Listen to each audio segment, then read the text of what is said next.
हरे कृष्णा। हम सब जानते हैं कि जीवन में प्रत्येक मनुष्य सुख, शांति और समृद्धि की कामना करता है, लेकिन कोई सौभाग्यशाली मनुष्य ही ये समझ पाता है कि वास्तविक सुख भगवान की भक्तिमय सेवा में ही सन्निहित रहना है। वैशाख मास हमें ऐसा अनुभव करवाता है कि ये एक सुंदर अवसर प्रदान करता है जिससे हम भक्ति को ही अपने जीवन का वास्तविक आधार बना सके।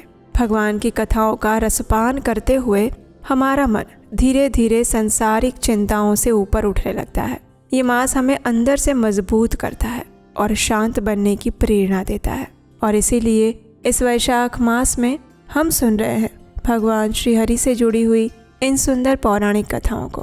तो चलिए हमारी इस कथा यात्रा को आज भी आगे बढ़ाते हैं और सुनते हैं आज की वैशाख मास कथा को। आज की कथा आरंभ करते हैं। प्रभु श्री रामचंद्र जी ने 3 रात्रि तक उपवास किया और समुद्र की उपासना की, लेकिन फिर भी समुद्र उनके समक्ष प्रकट नहीं हुआ। और ये देखकर प्रभु श्री राम को अत्यंत क्रोध आ गया। उनकी आंखें लाल लाल हो गई। उन्होंने अपने पास बैठे हुए लक्ष्मण से कहा, हे लक्ष्मण, आज मैं अपने बाणों से समुद्र निवासी सभी जीव जंतुओं को छिन्न भिन्न करते हुए इस सागर के जल को क्षण भर में नाश कर दूंगा और अपने अमोघ बाणों द्वारा शंख, शुक्ति, मछली, मगर आदि के सहित इस संपूर्ण जल निधि को भस्म कर डालूंगा। मुझे क्षमा युक्त देखकर ये मुझे असमर्थ समझने लगा है। मैंने पहले उससे शांतिपूर्ण ढंग से प्रार्थना कर ली है, लेकिन फिर भी वो अपने आप को मेरे सामने प्रकट नहीं कर रहा। हे लक्ष्मण, जाओ, तुम मेरा शीघ्र ही धनुष और सर्पों के समान बाण वाला तरकश लेकर आओ। अब मैं सागर को सुखा दूंगा। मेरे वानर सैनिक पैदल ही इसे पार करेंगे। ऐसा कहकर भगवान श्री राम ने धनुष हाथ में लिया। वे उस समय त्रिपुर विनाशक शिवजी की भांति दुर्धर्ष प्रतीत हो रहे थे। उन्होंने धनुष को खींचकर अपने बाणों से संसार को कंपित करते हुए उन भयंकर बाणों को उसी प्रकार छोड़ा जैसे भगवान शंकर ने त्रिपुरों के ऊपर बाण का प्रहार किया था। वे तेजस्वी बाण 10 दिशाओं को प्रकाशित करते हुए अभिमानी दानवों से भरे हुए समुद्र के जल में धंस गए और तभी समुद्र भयभीत होकर कांपने लगा। कहीं भी शरण ना पाकर पाताल से उठकर हाथ जोड़े हुए मोक्ष के कारणभूत भगवान श्री राम की शरण में आया। उसने सुंदर शब्दों में राघवेंद्र की इस प्रकार स्तुति करना आरंभ किया।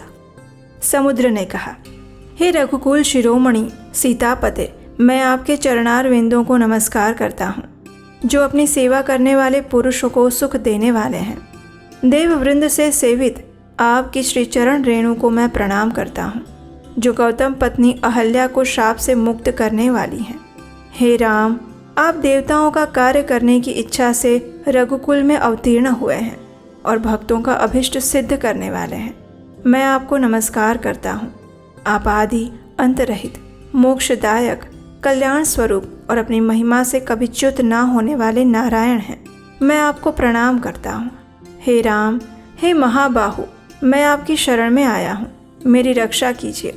आप अपने क्रोध को शांत कर दीजिए। हे करुणालय, मेरे अपराध को क्षमा कीजिए। हे प्रभु, पृथ्वी, वायु, आकाश, जल, अग्नि, इन सबको विधाता ने जिस स्वभाव का बनाया है वे उसी स्वभाव के अनुसार कार्य करते हैं। मेरा स्वभाव ही अगाधता है। अगर मैं अगाध ना हूँ तो ये मेरे लिए विकार की बात होगी। मैं ये सब आपसे सत्य कह रहा हूँ। हे राघवेंद्र, लोभ, काम, भय और राग से भी मैं वंश परंपरा से प्राप्त हुए अपने गुण का किस प्रकार त्याग करने में समर्थ नहीं हूँ। अतः इस समय आपकी सेना के पार उतारने में मैं सहायता करूँगा। सर्वथा सुख नहीं जाऊँगा। अगर सेना सहित पार जाने की इच्छा वाले आपकी आज्ञा से मैं सूख जाऊं तो दूसरे लोग भी मुझे धनुष के बल से ऐसे ही आज्ञा देंगे। अगर आपकी सेना के उतरने के लिए मैं दूसरा उपाय बताऊं तो हे भगवान, आपकी सेना में यहाँ नल नामक वानर मौजूद हैं। वो बड़े बड़े कारीगरों में माननीय हैं। महाबली नल साक्षात विश्वकर्मा के पुत्र हैं। वे अपने हाथ से जो कुछ भी काष्ठ, तृण और पत्थर मेरे अंदर फेंकेंगे वो सब मैं पानी के ऊपर धारण कर लूँगा। वही आपके लिए सेतु बन जाएगा। उसी के द्वारा आप रावण पालित इस लंका नगरी में सेना सहित प्रवेश कर पाएंगे। इतना कहकर समुद्र अदृश्य हो गया। और तब श्री रामचंद्र जी ने नल से कहा, हे महामते, तुम समुद्र में पुल बनाओ, क्योंकि तुम में ये कार्य करने की शक्ति है। ये सुनकर नल ने भगवान श्री राम से कहा, हे भगवान, मैं अगाध समुद्र में सेतु का निर्माण करूँगा। मंदराचल पर्वत पर विश्वकर्मा ने मेरी माता को वरदान दिया था कि तुम्हारा पुत्र मेरे ही समान शिल्प कर्म में निपुण होगा, इसलिए समस्त श्रेष्ठ वानर आज ही सेतु बांधना आरंभ कर दें। तब श्री रामचंद्र जी के भेजे हुए अतिशय बलवान वानर पर्वत, गिरि शिखर, लता, तृण और वृक्षों को उठा उठा कर लाने लगे। वे सभी गरुड़ के समान वेगवान और विशाल काय वानर थे। नल ने समुद्र के बीच में बहुत बड़ा पुल का निर्माण किया, जो 10 योजन चौड़ा और 100 योजन लंबा था। इस प्रकार सीता वल्लभ श्री राम ने विश्वकर्मा पुत्र वानरराज नल के द्वारा इस सेतु का निर्माण करवाया।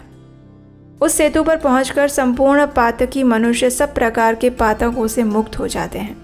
श्री रामचंद्र जी ने लंका में जाने की इच्छा से वानरों द्वारा उस पवित्र पापनाशक सेतु का जहां प्रारंभ करवाया था, वो स्थान आगे चलकर लोगों में दर्भ शयन के नाम से प्रसिद्ध हुआ और इस प्रकार समुद्र में सेतु बंधन की ये कथा कही गई है।